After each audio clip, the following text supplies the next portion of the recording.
Assalamualaikum warahmatullahi wabarakatuh. Salam SMK, SMK bisa, SMK hebat, SMK berkarakter. Nah, ketemu lagi sama Ibu.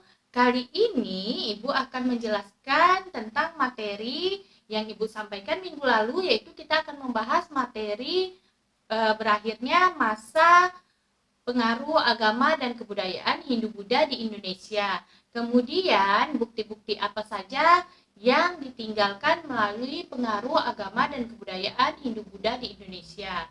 Tapi sebelum kita memulai materinya, adakah Ananda Ibu yang masih ingat materi minggu lalu? Ada yang masih ingat materi minggu lalu? Ada? Ya, silakan. Ya, benar. Materi kita minggu lalu yaitu membahas tentang pengaruh agama dan kebudayaan Hindu-Buddha di Indonesia.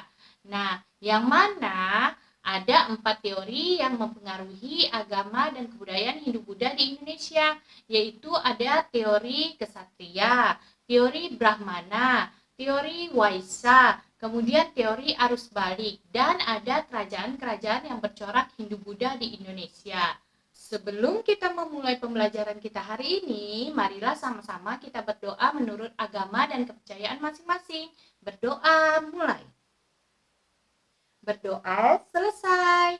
Nah, materi kita hari ini yaitu membahas tentang bukti peninggalan pengaruh agama dan kebudayaan Hindu-Buddha di Indonesia. Kira-kira apa sih bukti peninggalan agama dan kebudayaan Hindu-Buddha di Indonesia? Adakah Nanda Ibu yang tahu? Ada? Ya, benar. Salah satunya adalah prasasti. Apa itu prasasti? Nanti akan kita bahas apa itu prasasti.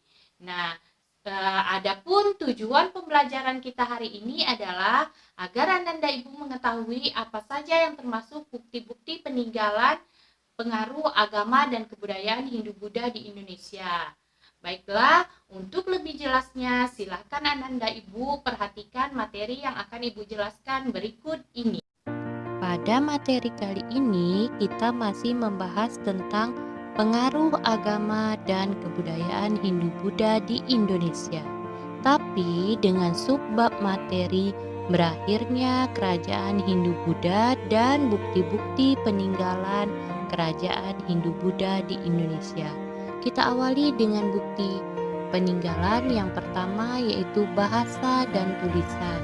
Budaya tulis itu menggunakan bahasa Sangsekerta dengan huruf Pallawa, yaitu sejenis tulisan yang ditemukan juga di wilayah Jawa.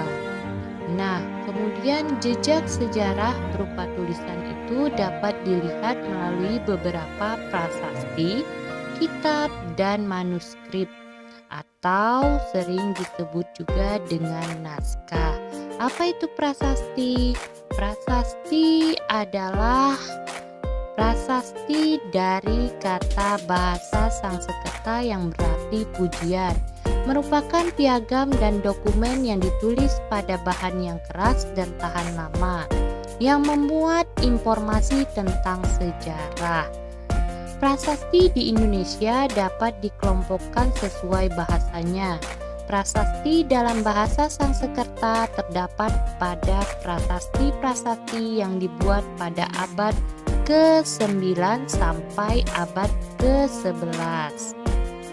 Prasasti yang dipahatkan pada tiang batu atau yupa di wilayah Kerajaan Kuati, prasasti peninggalan Kerajaan Tarumanegara seperti prasasti jambu, kebun kopi, pasir, dan lainnya.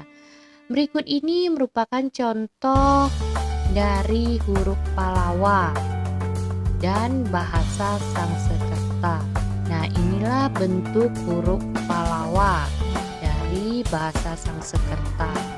Nah, Yang kedua ada bahasa Jawa kuno. Ini juga peninggalan, bukti peninggalan kerajaan Hindu-Buddha di Indonesia. Jumlahnya tidak terlampau banyak, diantaranya Prasasti Kedu dan Prasasti Kebun Kopi. Kemudian ada bahasa Bali kuno. Biasanya digunakan oleh kerajaan Bali. Selain huruf Palawa, prasasti ini menggunakan huruf Jawa kuno dan Pranagari. Contohnya Prasasti Julah.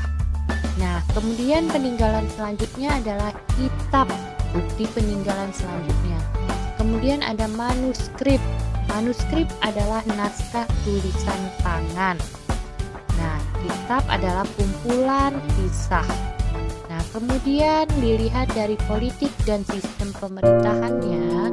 Sebelum masuknya pengaruh Hindu-Buddha ke Indonesia, sistem pemerintahan yang dianut di Indonesia adalah sistem pemerintahan desa. Kemudian sistem pemerintahan tersebut berubah. Sistem pemerintahan kerajaan pada masa kerajaan Hindu dan Buddha pada umumnya terbagi dalam beberapa bidang, yaitu bidang pertahanan atau angkatan perang, perdagangan, keuangan, urusan luar negeri. Nah, kemudian bagaimana ekonomi dan sistem mata pencarian hidupnya? Nah, kedatangan India memperkuat tradisi agraris, misalnya dengan menerapkan teknologi irigasi. Nah, jadi kerajaan-kerajaan Sriwijaya, Majapahit menggunakan teknologi irigasi. Kemudian agama dan sosial budaya. Dalam kehidupan sosial, pengaruh kebudayaan Hindu yang nyata adalah dikenal dengan sistem pelapisan kasta. Nah, kasta-kastanya antara lain ada kasta Brahmana, kasta Ksatria.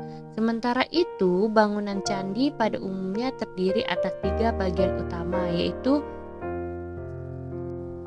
Burloka, Burvaloka, dan Savarloka. Kemudian silakan Ananda Ibu kerjakan tugas yang Ibu berikan berikut ini. Nah, itu tadi materi kita hari ini. Adakah Ananda Ibu yang bisa menarik kesimpulan secara garis besar tentang materi kita hari ini? Ada? Ada? Ya, silahkan. Ya, benar sekali. Beri tepuk tangan. Nah, yang mana salah satu bukti peninggalan pengaruh agama dan kebudayaan Hindu-Buddha di Indonesia adalah prasasti. Prasasti adalah sebuah dokumen atau piagam yang ditulis di benda keras dan tahan lama yang memuat tentang informasi sejarah. Nah, kemudian sebelum materi yang Ibu jelaskan tadi, ada juga tugas yang telah Ibu berikan. Nah, tugas tersebut silahkan Ananda Ibu jawab dan kirim jawabannya melalui Google Classroom. Ibu tunggu jawabannya paling lama 5 menit sebelum jam pembelajaran materi hari ini selesai. Nah, itu tadi materi kita hari ini. Semoga bermanfaat. Ibu akhiri dengan wabillahi taufik wal hidayah. Wassalamualaikum warahmatullahi wabarakatuh. Sampai jumpa di pertemuan berikutnya dengan materi pengaruh agama dan kebudayaan Islam di Indonesia. Salam SMK.